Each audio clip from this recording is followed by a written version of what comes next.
kami lepas pribadi, dan kami percaya waktunya kami untuk diberkati dengan firman. Dalam nama Yesus kami berdoa. Amin. Shalom. Silakan duduk saudara. Sudah yang kasih dalam Tuhan, seperti bulan lalu, di mana inti khotbah saya waktu itu adalah 3 poin, yaitu kesadaran rohani, kedisiplinan rohani, dan juga kegelisahan rohani. Apa sih itu kesadaran rohani, kedisiplinan rohani, dan kegelisahan rohani? Nah, saudara yang kasih dalam Tuhan, kesadaran rohani itu bicara mengenai satu kerinduan yang otomatis hadir, ada di dalam natur roh kita yang mengintervensi jiwa kita, sehingga ada satu kerinduan untuk mau kenal siapa Yesus yang menjadi pusat iman kita. Dan itu dalam istilah teologi disebut logos. Logos bukan hanya bicara mengenai firman yang tertulis ini.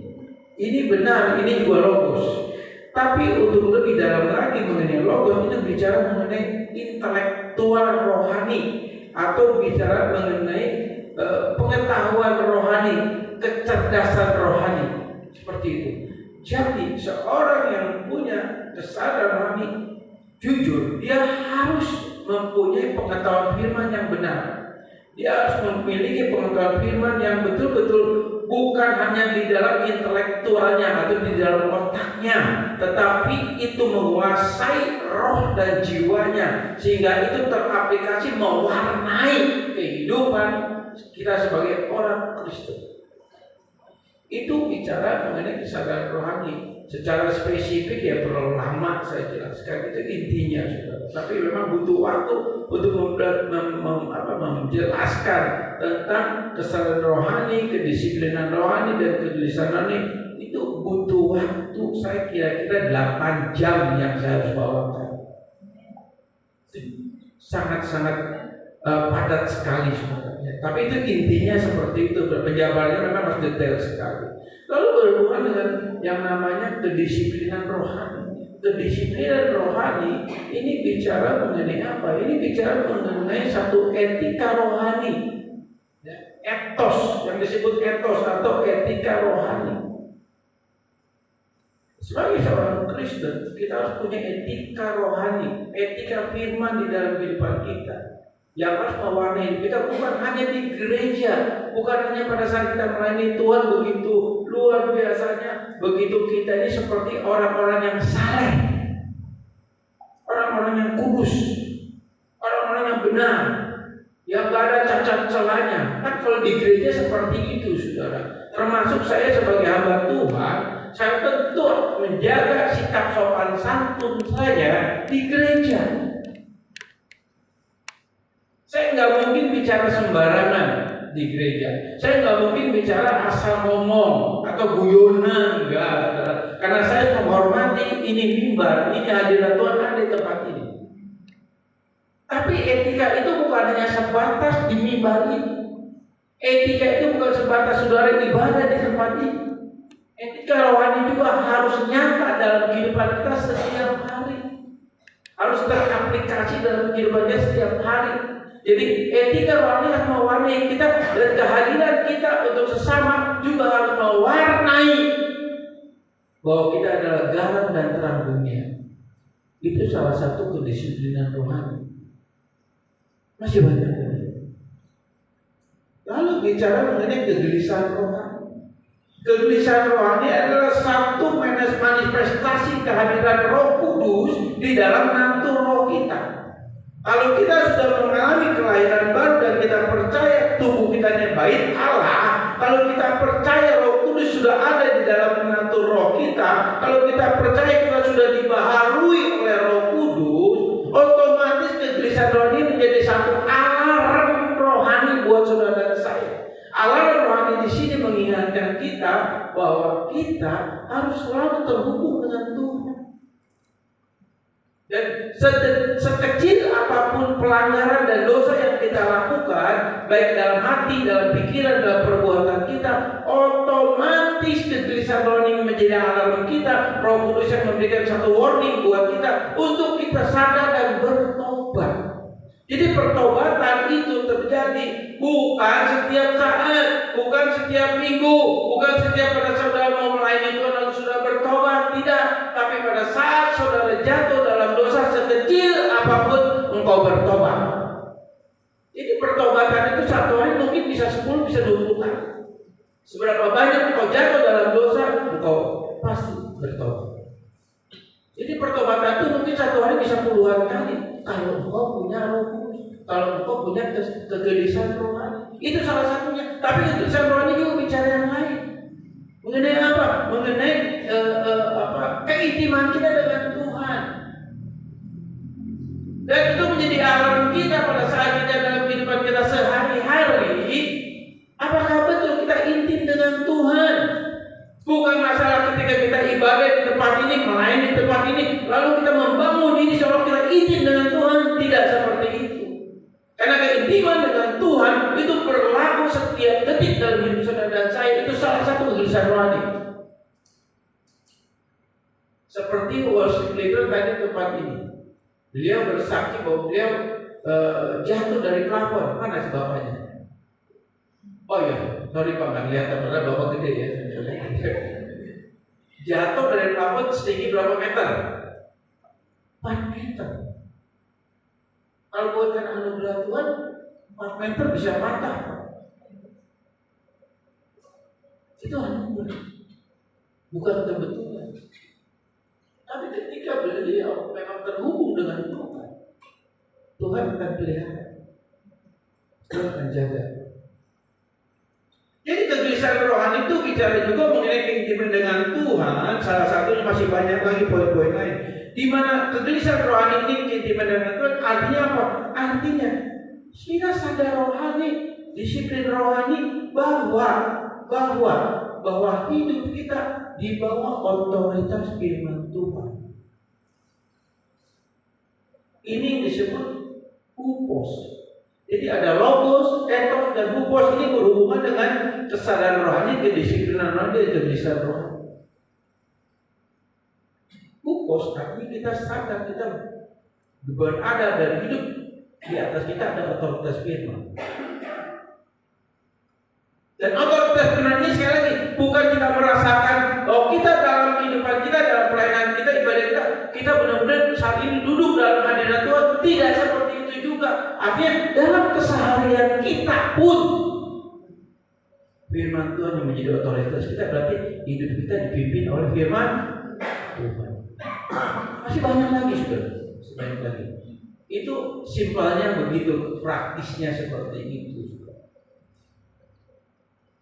Memang butuh waktu kalau saya membahas tentang ini, saudara ya. Nah, lain waktu kalau Tuhan izinkannya, kalau Tuhan izinkan, saya bisa bawakan secara berseri itu, saudara. Oke. Sekarang kita masuk juga masih berhubungan dengan yang namanya kesadaran, kedisiplinan, dan kegelisahan rohani. Materi atau tema khotbah saya adalah moral suci dan moral profan. Apa itu moral suci dan moral profan? Apa itu moral suci dan moral profan? Moral suci adalah sesuatu kehidupan kita yang berhubungan dengan etos, etika rohani. Itu moral yang suci. Tapi juga ada yang disebut moral profan, yang juga di mana moral profan ini punya arti rohani juga. Moral yang dirohanikan. Moral yang dirohanikan. Kalau moral suci adalah moral yang rohani. Tapi kalau moral profan adalah moral yang dirohanikan atau pencitraan. Dan ini seringkali orang Kristen terjebak dengan moral profan. Moral yang dirohanikan. Kita melakukan firman Tuhan, kita melakukan kebaikan, kita melayani Tuhan dan lain sebagainya. Kita membuat tubuh hidup kita dengan casing rohani yang sesungguhnya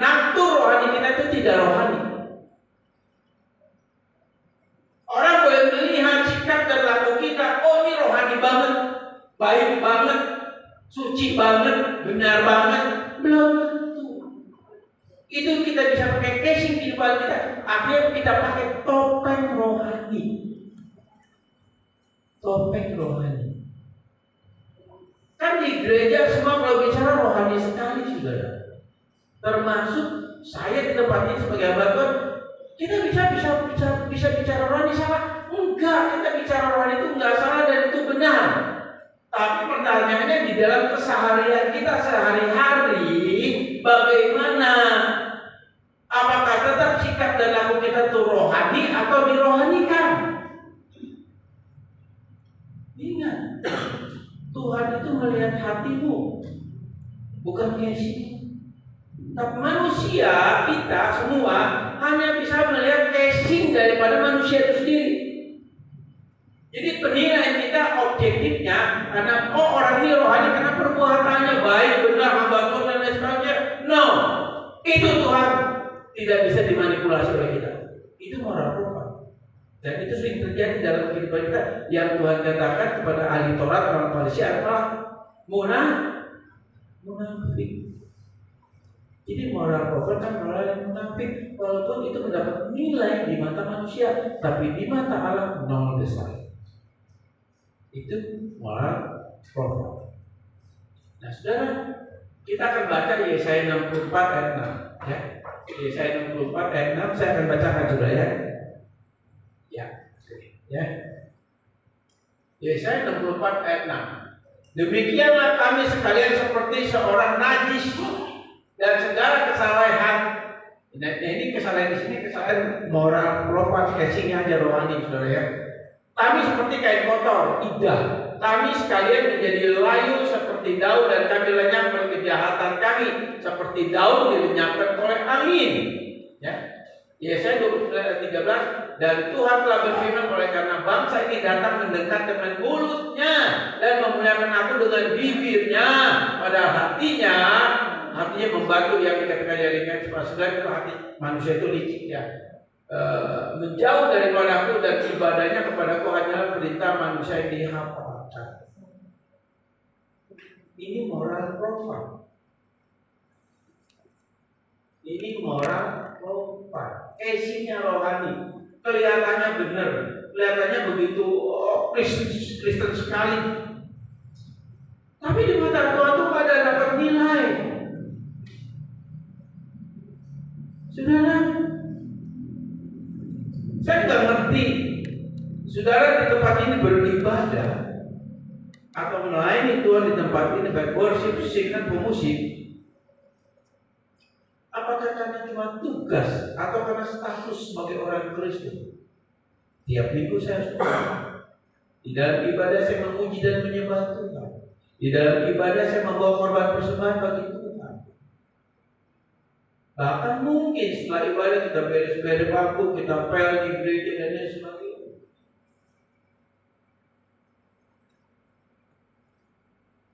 Dan seolah-olah kita akan mendapatkan satu upah di mata Tuhan. Karena kita sudah lakukan di tempat ini, baik melayani dan lain sebagainya, ibadah, pasti saya dapat upah. No, enggak. Kalau engkau ibadah di tempat ini, kau melayani di sini karena tugas, karena kewajiban seorang Kristen, saya datang ibadah di tempat ini, kau buang waktu. Enggak dapat apa-apa. Yang Tuhan mau apa? Kita datang dengan iman. Perhatikan, kita datang di tempat ini ibadah dengan iman. Main di tempat ini kita main dengan iman. Apa itu iman? Definisi iman kita tahu semua di dalam Ibrani 11 ayat 1.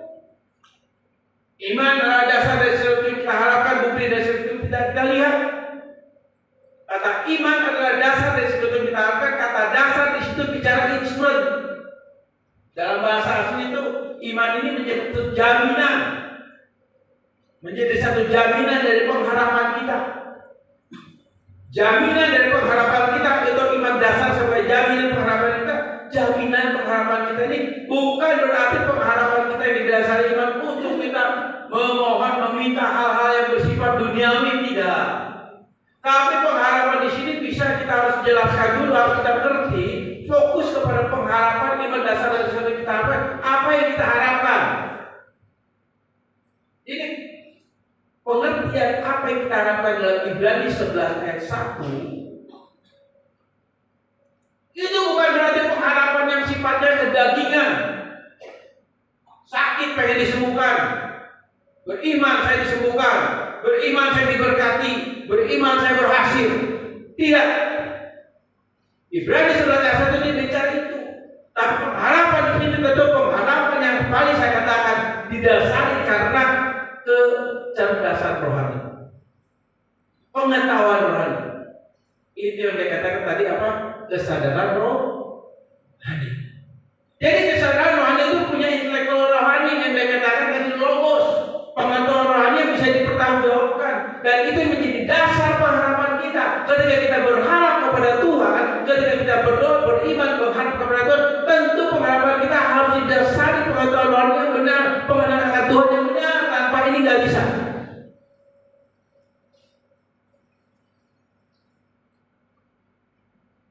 Lalu pengharapan yang selanjutnya seperti apa yang Tuhan mau? Pengharapan selanjutnya tentunya kita harus sadar, kita harus mempunyai satu kedisiplinan rohani yang sesuai juga dengan hukum Tuhan. Artinya ada etos etika rohani yang menjadi dasar kita untuk datang kepada Tuhan, dan Tuhan melihat betul dan kita punya etika rohani dalam kehidupan kita setiap hari. Saudara, Tuhan gak lihat ketika engkau punya masalah hubungan, tapi kehidupanmu liar, kehidupanmu penuh dengan dosa, kehidupanmu dengan seenaknya yang kamu mengikuti kedagingan kamu. Lalu ketika engkau punya masalah, lalu engkau tidak punya pergumulan, engkau berlutut, engkau berdoa, engkau berpuasa dengan iman, berharap Tuhan tolong, Tuhan tidak akan tolong.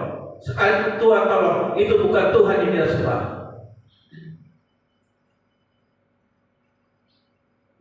Jadi iman dasar itu menjamin, dasar itu jaminan insuran. Jadi pengharapan tentu pengharapannya sesuai dengan etika firman, sesuai dengan pengetahuan, sesuai dengan kehendak Allah, itu maksudnya.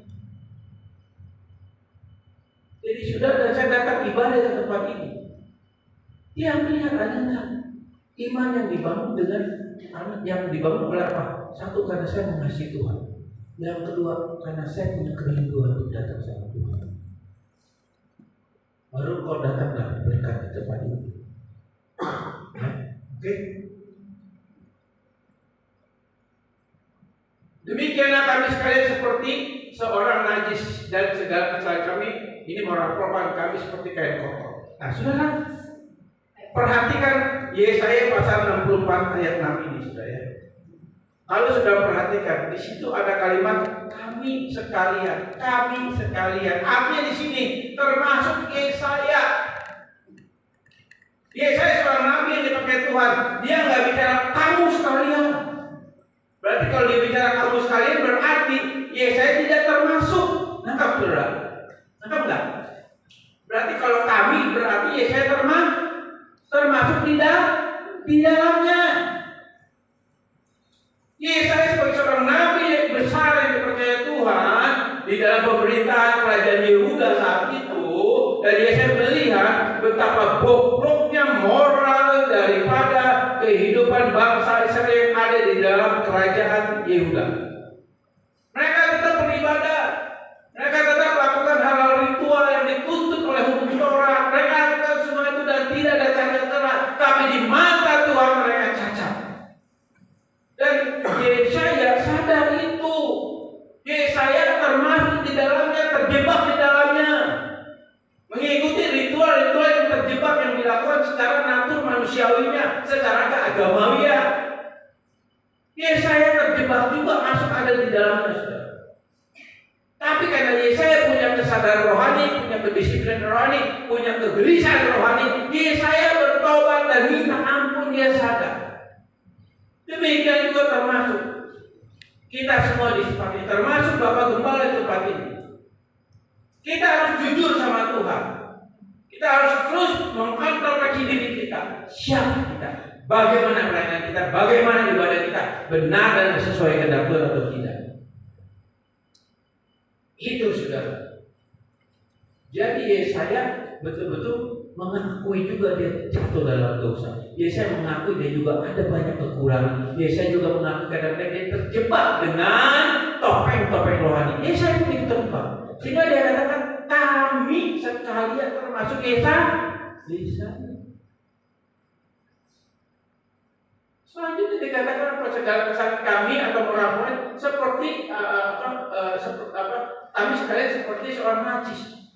Saudara, di dalam hukum imamat, hukum Taurat, kata najis itu paling salah satu dari yang tidak Tuhan suka. Yang paling Tuhan itu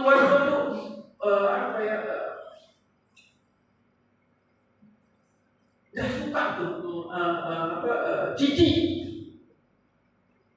Jadi kalau saya umpamakan dalam bahasa sehari-hari, dikatakan begini saudara ya, demikian kami sekalian seorang yang jijik di hadapan Allah. Allah jijik lihat ibadah kami, Allah jijik lihat kehidupan kami, Allah jijik melakukan kehidupan kita yang kelihatannya baik, tapi Allah sangat jijik, muak dan ingin muntah. Itu maksud najis. Jijik. Sehingga digambarkan sama Yesaya selanjutnya apa? Seperti kain kotor. Kain kotor di sini disebut idah. Dalam bahasa Ibrani itu idah. Idah itu artinya apa, saudara? Maaf ya, saya bukan bicara jorok. Ya. Idah itu adalah pembalut wanita. Tentu ibu-ibu tahu yang namanya pembalut wanita. Setelah terjadi menstruasi, itu pembalut itu kotor nggak? Halo, menjijikan nggak? Itu yang dikatakan kotor di situ. Coba bayangin saudara, sampai saya menggambarkan satu kenajisan ibadahnya seperti kain kotor, seperti pembalut wanita. Ini serius saudara. Bisa juga ini terjadi dalam kehidupan saudara dan saya. Bisa juga ini terjadi dalam ibadah kita di tempat ini. Jangan sampai Tuhan muak. Jangan sampai Tuhan jijik lihat cara ibadah kita, cara pelayanan kita di tempat ini. Seperti kain kotor.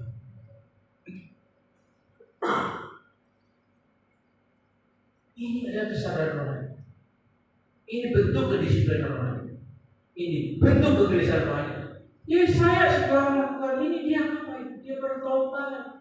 Dia minta ampun kepada Tuhan. Dia minta dipulihkan hidupnya, dipulihkan pelayanannya, dipulihkan dari bangsa Israel saat itu. Dia minta dipulihkan. Kenapa dipulihkan? Karena ada kesadaran rohani.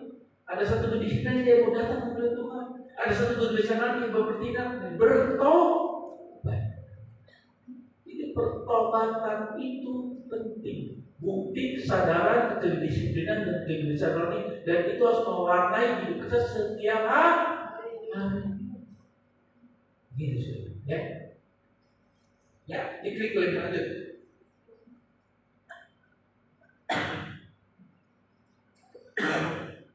Banyak aktivitas rohani hanya fokus memoles moral atau etika, tapi tanpa memperhatikan kualitas rohani. Maksudnya apa ini, saudara? Banyak aktivitas rohani kita atau kehidupan rohani kita hanya fokus memoles moral, etika rohaninya, tapi tanpa memperhatikan kualitas rohaninya. Maksudnya apa, saudara? Maksudnya, saudara, baik gembala di tempat ini, baik pelayan di tempat ini, baik kita dalam rumah tangga, tentu kita mengajarkan hal-hal yang baik, hal-hal yang benar, hal-hal yang sesuai dengan firman Tuhan, itu pasti. Saya percaya Bapak Gembala tempat ini mengajarkan etos-etos, pengetahuan-pengetahuan bagus rohani untuk supaya jemaatnya bertumbuh dalam pengenalan Tuhan yang benar. Kan begitu. Demikian juga saudara sebagai jemaat tempat ini, sebagai di mana saudara sebagai keluarga Kristen, saudara juga mendidik anak-anaknya pasti takut akan Tuhan. Mendidik anak-anaknya untuk bertumbuh dalam pengenalan Tuhan yang benar, itu pasti kita lakukan. Tapi sadar nggak kita? Pernah nggak kita memperhatikan kualitas rohani? Gembala tempat ini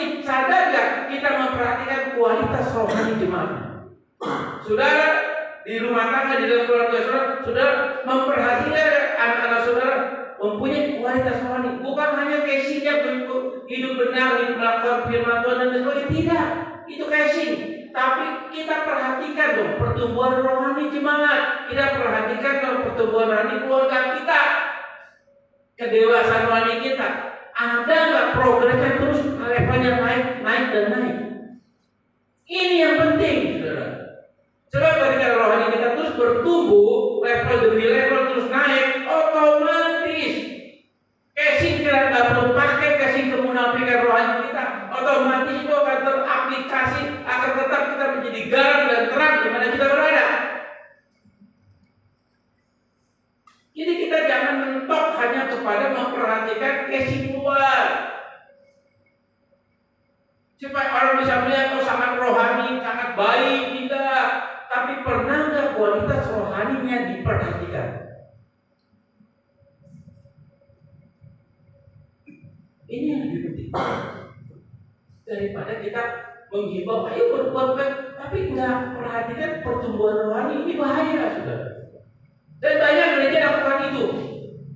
Gereja terjebak dengan itu. Nggak pernah perhatikan kualitas rohaninya. Pertumbuhan rohani nggak pernah diperhatikan. Ada banyak Kristen-Kristen yang gagal rohani, gagal menjadi orang Kristen. Dan orang Kristen seperti ini tidak menjadi berkat di mana mereka berada, di dalam lingkungan mereka. Itu fakta. Kita nggak bisa ini. Saya berapa kali pelayanan di penjara? Sudah 6 kali atau 7 kali pelayanan di penjara dengan Pak Heki, dengan Pak Yosua di Nusa Kambangan. Saya lebih banyak menemukan orang Kristen yang namanya Alkitab di penjara, saudara. Ada Lukas, ada Markus, ada Matius, ada Yohanes, ada Paulus. Tapi adanya di penjara. Ada di RP Nusa Kambangan, banyak saya temukan itu. Lalu gimana, saudara? Itu yang namanya rohani. Itu yang namanya Kristen. Mereka tahu firman, tahu. Mereka tahu berbuat baik apa yang sesuai dengan Tuhan, mereka tahu. Tapi mereka tidak pernah perhatikan apakah rohaninya bertumbuh atau tidak. Yudas Iskariot itu salah satu dari 12 rasul Tuhan. Apa itu? Yudas tidak kenal Yesus, 3 tahun setengah bersama Yesus. Yudas apa nggak tahu pengajaran yang Yesus sampaikan? Yudas tahu.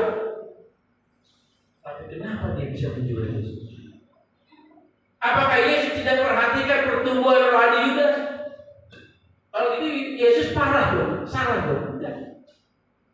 Di dalam doktrin tentang dosa, saudara, ya, di dalam doktrin tentang antropologi Kristennya, ini kita memang harus mempelajari secara jelas. Ya, memang waktu saya di sini terbatas. Inti daripada kita bisa menjual Yesus bukan berarti Tuhan tidak memperhatikan pertumbuhan rohani kita. Sudah berapa kali Yesus ingatkan Yudas? Sudah berapa kali Yesus secara langsung bicara agar Yudas bertobat? Tapi faktanya Yudas tidak mau bertobat. Yudas hanya butuh firman untuk sebagai casing rohaninya, supaya dia orang tahu aku ini rasul, aku ini murid Tuhan. Tapi faktanya menjual Yesus, dan banyak orang Kristen saat ini dalam kehidupan sehari-hari menjual Yesus. Nangkep sudah ya? Oke. Moral profan yang pertama, moral profannya itu 1 Korintus 13 ayat 1 sampai 3. 1 Korintus 13 ayat 1 sampai 3. Paulus ini bicara apa, saudara? Paulus ini bicara mengenai perbuatan baik, perbuatan yang luar biasa baiknya, perbuatan yang begitu rohani, tapi tanpa kasih Allah itu nol. Itu tidak punya nilai kekal di dalam Tuhan. Walaupun kau melakukan hanya begitu rohani, walaupun kau melakukan suatu perbuatan yang sesuai firman Tuhan, tapi kau melakukan itu tanpa kau mengasihi Allah dan mengasihi sesama, kau tidak punya nilai kekal. Itu nilai tobat.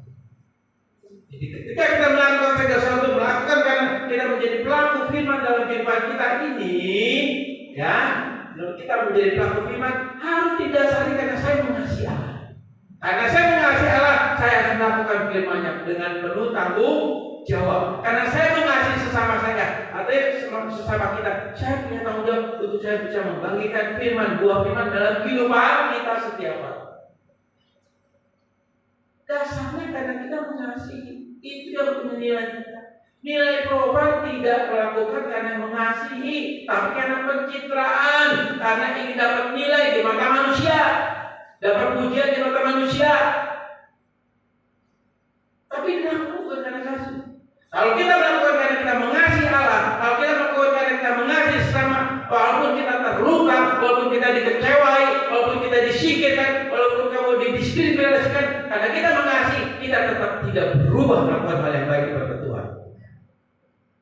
Walaupun orang itu mengasihi, membenci saya, walaupun orang itu membuli saya, walaupun orang itu mengecewakan saya, walaupun orang itu menyakiti saya, walaupun orang itu menghina saya, walaupun orang itu mendiskreditkan saya, karena saya mengasihi dia, saya tetap melakukan hal yang baik buat dia. Itu modal yang sulit. Jadi 1 Korintus 13 ayat 1 sampai 3. Kalau melakukan segala sesuatu sesuai firman Tuhan, tapi tanpa kau mengasihi Tuhan dan sesama, tidak ada nilai kekal. Nol di muka Tuhan. Kau buang waktu, kebaikan itu hanya pencitraan. Oke? Di melayani Tuhan belajar berbagai ayahnya seperti Maria dan Marta yang Lukas 10 ayat 3 dan 4 itu tentang Marta dan Maria ya, di mana ketika Yesus datang ke rumah Marta dan Maria duduk diam di bawah kaki Yesus, mendengar firman Tuhan. Tapi Marta sibuk melakukan hal-hal untuk menyediakan makanan buat Yesus. Apakah Marta salah untuk menjaga Yesus? Tidak salah. Itu nggak salah. Tapi Yesus katakan kepada Marta, Maria melakukan yang terbaik begitu. Jadi bukan hal makanan minuman. Yang penting apa maksud daripada Lukas 10 ini? Maksudnya adalah apa? Nomor 1 Tuhan lebih dari segalanya. Dahulukan Tuhan lebih dari segalanya dimanapun kau berada. Bukan hanya kau di gereja. Kau melayani dengan benar. Kau melayani seolah kau melayani dengan penuh kekudusan. Kau ibadah seolah kau ibadah sungguh-sungguh sama Tuhan. Bukan itu yang Tuhan mau. Tapi ketika kau ibadah, kau berdatang kepada Tuhan dengan iman. Kau datang kepada Tuhan karena engkau haus dan lapar firman Tuhan sebagaimana Maria. Itu yang punya nilai.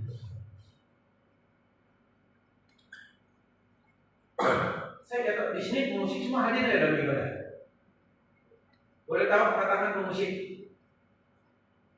Semua hadir ya, puji Tuhan. Di Jakarta di mana saya melayani, ada banyak pemusik rohani profesional. Maksudnya apa profesional? Ya habis melayani musik, bagian firman mereka keluar. Karena ibadahnya 3 kali, ada 4 kali. Kan 1 kali ibadah aja saya cukup dengan firman Pak. Yang 2-3 kali nggak perlu. Saya tegur, saudara. Saya tegur. Saya bilang, mimbar ini bukan tempat pelayanan profesional. Mimbar bukan sebagai alat untuk menunjukkan Tuhan butuh saya. Gereja butuh saya. Tidak. Kita bisa melayani karena anugerah Tuhan. Perhatikan, pemusik worship leader depan ini, singer, kita bisa melayani karena Tuhan beranugerah buat kita. Tuhan gak butuh kita. Kita yang butuh Tuhan. Jadi apa? Nomor 1 kan Tuhan lebih dari segala. Oke?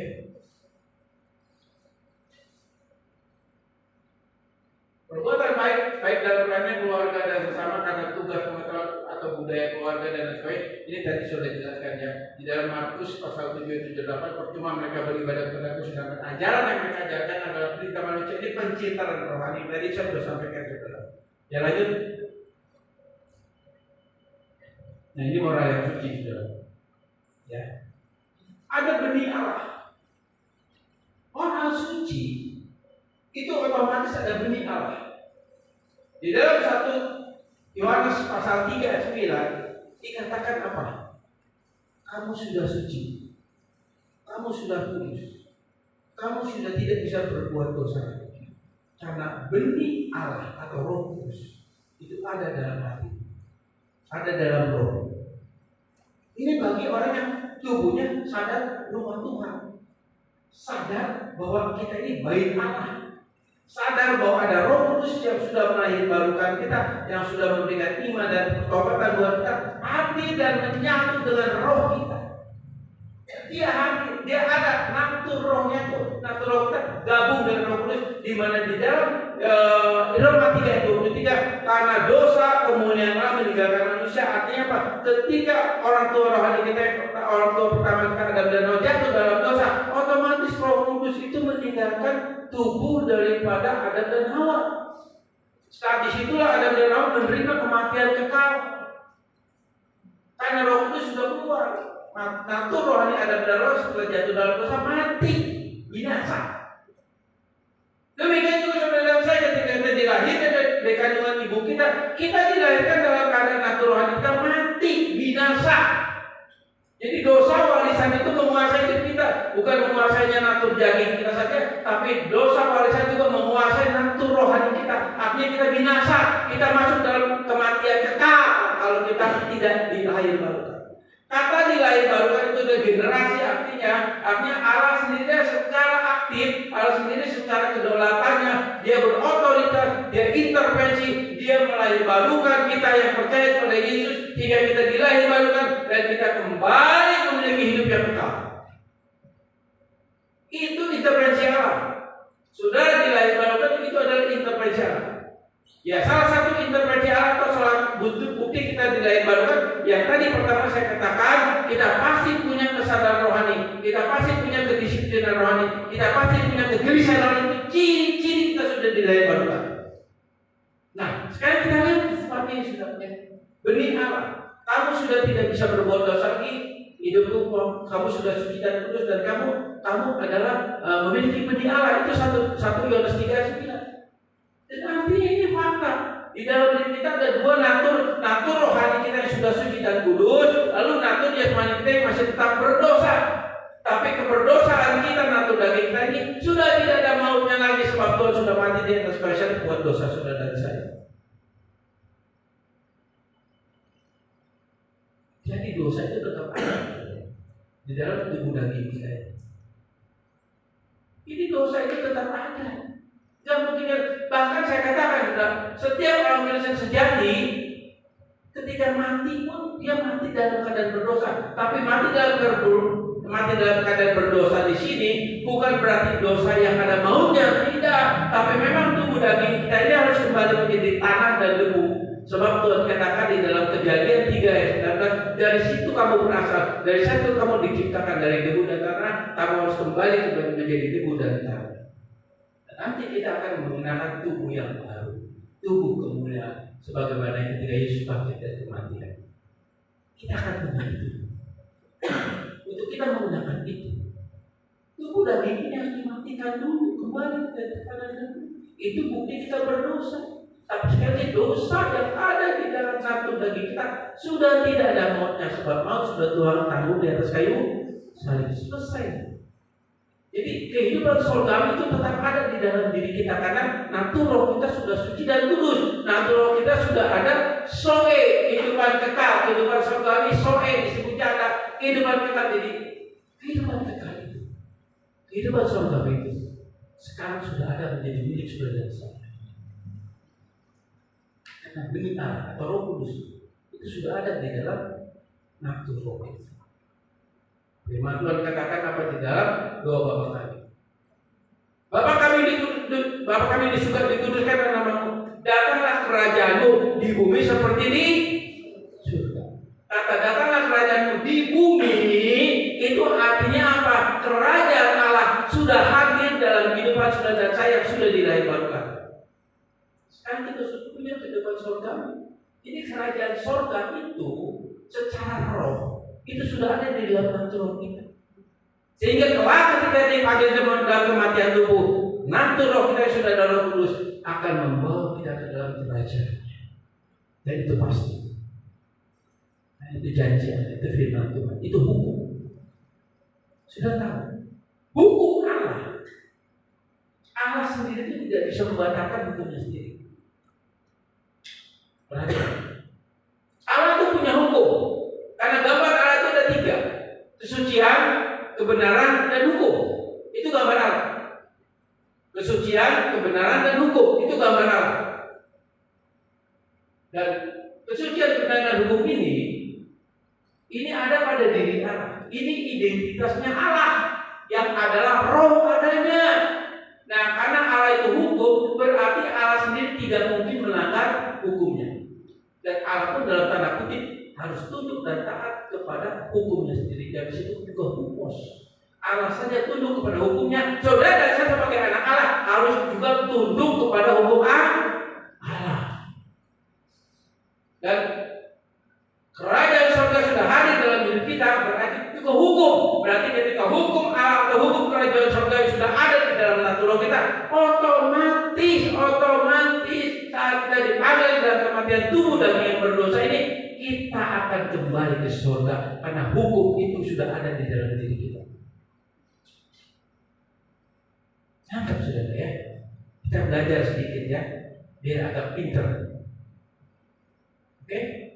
Lanjut, ini nggak usah dibahas lagi deh. Waktunya terlalu lama ya juga. Karena waktu saya sebentar lagi ya Pak ya.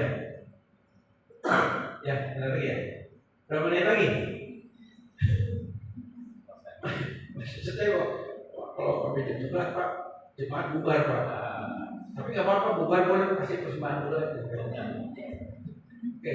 Nah, jadi oke lah, saya bahas sedikit ya. Tapi kalau nggak enak sudah ya. Jadi ada pertumbuhan rohani yang terus-menerus menghidupi kerohanian kita ya, tidak bonsai ya, tidak bonsai. Kristen bonsai, Kristen palsu yang tidak punya buah firman, tidak ada buah roh, tidak ada buah kasih. Itu Kristen bonsai. Kristen yang disebut profan, melakukan hal yang rohani, tapi tetap tidak ada nilai kekal di mata firman. Nol besar. Ya, oke. Tapi kalau kita pengen punya moral yang suci yang berkenan di hadapan Tuhan, yang punya moral yang suci yang berkenan, tentu kita lakukan dengan hati yang mengasihi. Ya, oke. Nah, saat Yohanes pasal 15 ayat 4, firman Tuhan katakan begini saudara ya. Yohanes 15 ayat 4, kalau aku di dalam kamu, kamu di dalam aku. Ya. Aku di dalam kamu, kamu di dalam aku, maka kamu akan berbuah. Ya, itu Yohanes 15 ayat 4 tentang akulah pokok anggur dari ayat 1 sampai 8. Nah, bicara mengenai ini saudara, aku di dalam kamu, kamu di dalam aku. Kata di dalam itu dalam bahasa asli disebut meno. Dalam bahasa Yunaninya meno. Dalam bahasa Alkitab aslinya meno. Meno itu artinya hidup. Hidup. Nah, kalau saya ubah, kamu hidup di dalam aku hidup di dalam kamu. Artinya apa? Artinya Yesus hidup di dalam kita, kita hidup di dalam Yesus. Artinya apa? Firman hidup di dalam kita, dan firman itu menghidupi kehidupan kerohanian kita. Itu maksudnya Yohanes 15:4. Artinya firman yang ada di dalam natura kita ini akan menghidupi kerohanian kita, sehingga kerohanian kita akan terus makin bertumbuh dan bertumbuh naik. Tidak bonsai, tetap ada buah firman, ada buah kasih, ada buah roh di dalam hidup saudara dan saya. Itu Yohanes 15. Ya, begitu. Nah, ada lapar dan haus akan firman Tuhan. Di dalam Matius 5 ayat 6 dikatakan apa tentang khotbah di bukit? Berbahagialah orang yang lapar dan haus akan firman Tuhan. Kata berbahagia di situ sebetulnya dalam bahasa asli disebut diberkati. Makarios, artinya diberkati, artinya diberkatilah engkau ketika engkau punya lapar dan haus akan firman Tuhan. Kata diberkati di sini itu punya dua arti, saudara. Arti yang pertama, engkau diberkati secara kerohanian, sehingga kerohanian itu akan terus bertumbuh. Itu yang pertama. Lalu kata diberkati itu ini bicara mengenai kebutuhan jasmani kita, kebutuhan kehidupan kita. Artinya apa? Kita akan diberkati mungkin secara kesehatan, secara ekonomi, secara keuangan, kita akan diberkati. Jadi punya dua berkat di situ artinya. Betapa dahsyat luar biasa. Selain rohnya kita diberkati dan bertumbuh, otomatis usaha kita, mungkin keuangan kita, ekonomi kita akan diberkati. Terus dan kalau kita lapar dan haus akan firman Tuhan. Kalau rasa lapar dalam firman Tuhan itu akan selalu terjadi setiap detik dalam hidup kita. Ketika kita natur rohani kita sudah dilahirkan, ketika ada roh Allah, Roh Kudus yang ada di dalam natur roh kita yang terus memberikan kepada kita kesadaran rohani, kedisiplinan rohani, kebiasaan rohani untuk terus intim dengan Tuhan. Ya, ya lanjut. Yang ketiga, habis ya? Habis. Sampai 2 saja. Sudah habis ya?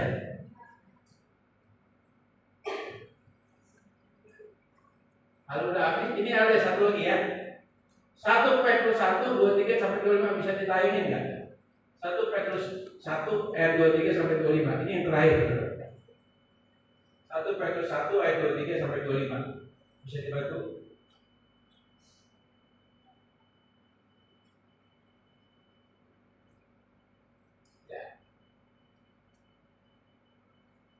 Karena kamu telah dilahirkan kembali bukan dari benih yang panah, tetapi dari benih yang tidak panah oleh firman Allah yang hidup dan kekal. Perhatikan itu. Karena kita, ayat 23 dulu. Karena kamu telah dilahirkan kembali dari benih yang tidak panah. Ini artinya tadi itu bicara kelahiran baru. Jadi kelahiran baru itu adalah benih yang tidak panah. Tadi dikatakan di dalam 1 Yohanes 3:9.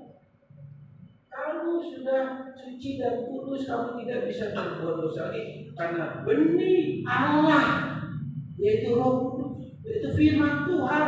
Artinya di sini firman Tuhan ya, di mana dikatakan kita ini dilahirkan bukan dari benih yang tidak panah, tetapi dari benih yang tidak panah. Artinya oleh firman Allah. Dan otomatis di dalamnya ada kehidupan kekal, kerajaan surga itu soe, hidup yang kekal soe. Tadi saya jelaskan. Datanglah kerajaanmu di bumi seperti di surga. Artinya kerajaan Allah sudah hadir dalam kehidupan kita, sebab firman Allah sudah ada di dalam diri kita. Roh Allah, Roh Kudus itu ya, roh kekekalan itu sudah ada di dalam diri kita. Otomatis hidup kekal soe itu sudah ada di dalam diri kita. Ya, ayat 24. Sebab semua yang hidup semua hidup adalah seperti rumput dan segala kemuliaannya seperti bunga rumput. Rumput menjadi kering dan bunga gugur. Ayat 25. Tetapi firman Allah tetap untuk selamanya. Inilah firman yang disampaikan Injil kepadamu. Sudah dikasih tahu. Jadi di dalam dunia ini ada 2 kemuliaan. Pertama kemuliaan Allah. Kedua ada kemuliaan dunia. Di dalam Lukas pasal 4 ayat 6. Yang Lukas pasal 4 ayat 6, di mana iblis dengan kurang ajar mencobai Yesus.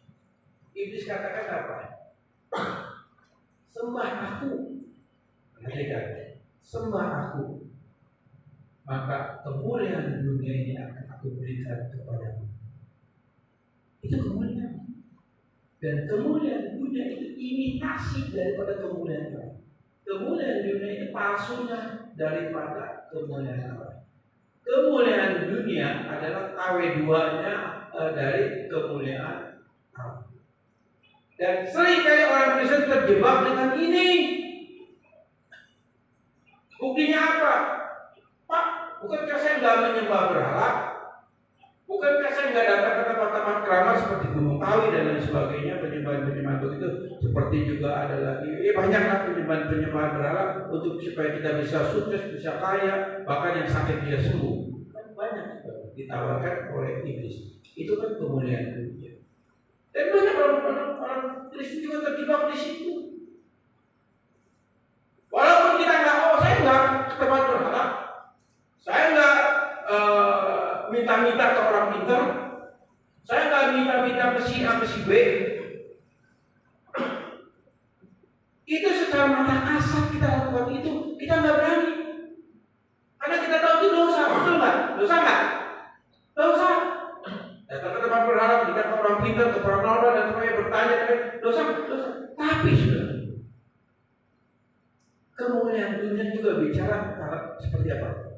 Ketika kehidupan kita berkompromi, ya, ketika hidup kita ini berkompromi dengan emosi palsu kita, berkompromi dengan cara-cara dunia, itu kita sudah menyembah berhala.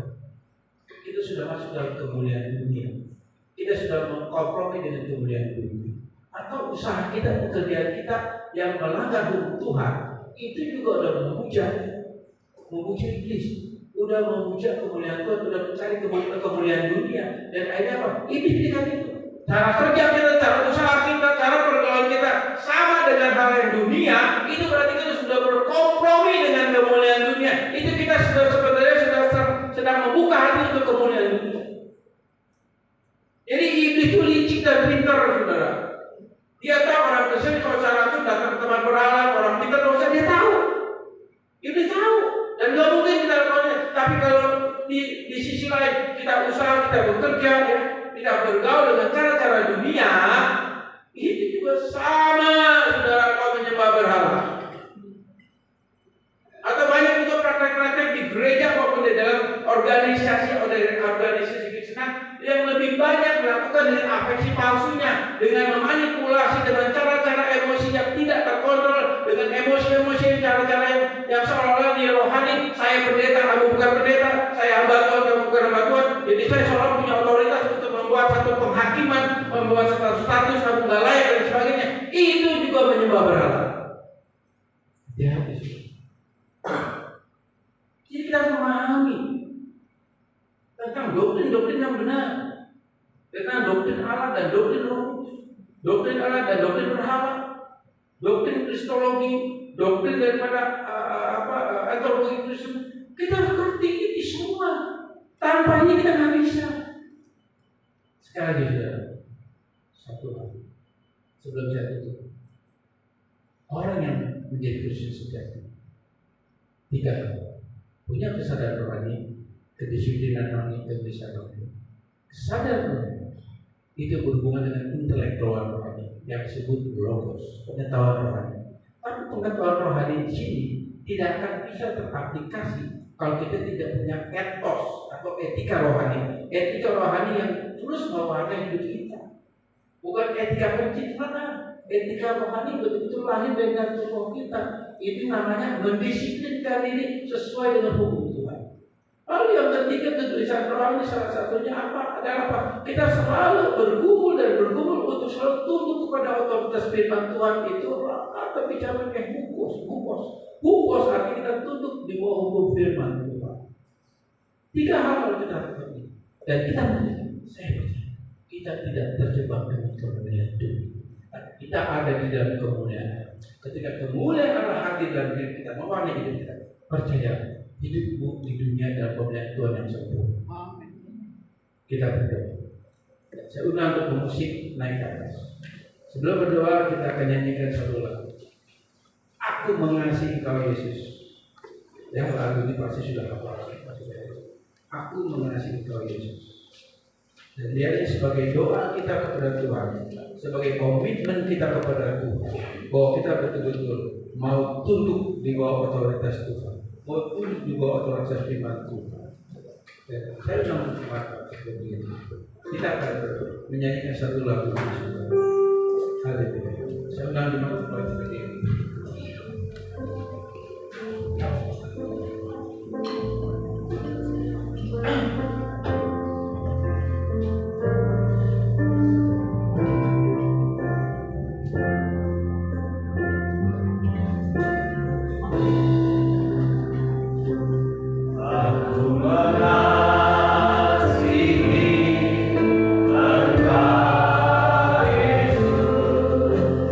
Terima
meninggalkan rumah Tuhan ini, bahwa kita siap untuk selalu mengasihi Tuhan.